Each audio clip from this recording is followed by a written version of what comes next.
বিরিয়ানির জন্য রেডি করছি পোলাও চাউল, মাংস নিলাম। আজকে দুপুরে বিরিয়ানি হবে, সবার দাওয়াত। এই তো বিরিয়ানি কিন্তু রান্না করে ফেললাম, এখন হলো খাওয়ার পালা। বিরিয়ানিটা দেখতে কিন্তু সেই রকম হচ্ছে, যদিও এখনো খাই নাই, মনে হচ্ছে।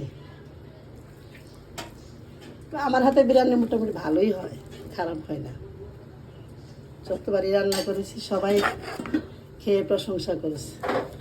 আশা করি আপনারাও দেখে প্রশংসা করে একটা একটা কমেন্ট করে যাবেন, লাইক দিয়ে যাবেন, ঠিক আছে?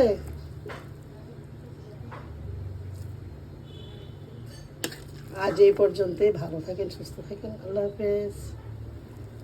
সবার দাওয়াত, চলে আসবেন।